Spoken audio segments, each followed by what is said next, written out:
Pension ఇస్తున్నారని చెప్పి ఎప్పుడైనా ఉందా? ఇది వాలంటరీ వ్యవస్థ అనేది ప్రపంచంలో ఎక్కడ ఉందా? మన దేశంలో లేని ప్రపంచంలోనే 50 కుటుంబాలకు ఒక వాలంటీర్ని పెట్టి ఆ కుటుంబ బాగోగులు చేసేటువంటి వ్యవస్థ ఈ ప్రపంచంలో నేను చూడలా. నేను ఈ దేశం అంతా తిరిగా, ఒక ఎంపీగా తిరిగా, ఒక వ్యాపారస్తుడిగా తిరిగా, ఈ ప్రపంచంలో 200 దేశాల పైన తిరిగా. నేను చెప్తున్నా, ఎక్కడా కూడా ఈ వాలంటీర్ వ్యవస్థ అనేది ఎక్కడా కూడా లేదు.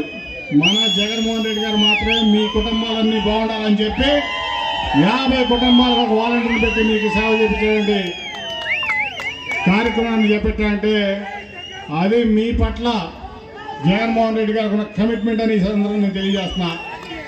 అదే కాదు, దాదాపు 2.5 లక్షల వాలంటీర్లకి ఉద్యోగాలు ఇచ్చాడు. సచివాలయ వ్యవస్థ పెట్టి 1,40,000 మందితో 1,30,000 మందికి ఉద్యోగాలు ఇచ్చారు. అంటే అక్కడే 4 లక్షల మందికి ఉద్యోగాలు ఇచ్చారు.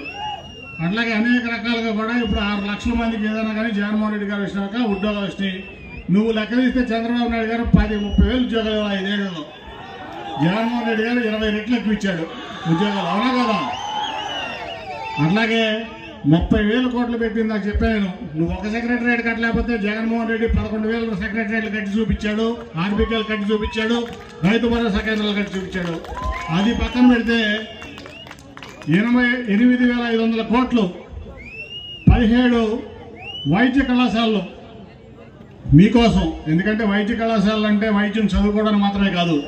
ఒక వైద్య కళాశాల పెడితే దాంట్లో 500-600 పడకల హాస్పిటల్ వస్తే, మల్టీ స్పెషాలిటీ, సూపర్ స్పెషాలిటీ వస్తే మీకు బ్రహ్మాండమైన వైద్యం జరిగి మీ అందరూ ఆరోగ్యంగా ఉంటారని ఆయన ఉద్దేశం.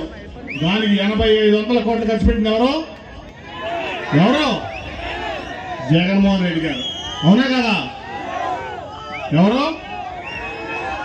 అట్లాగే 4 ఓడరేవులు, పోర్ట్లు, 8 ఫిషింగ్ హార్బర్లు.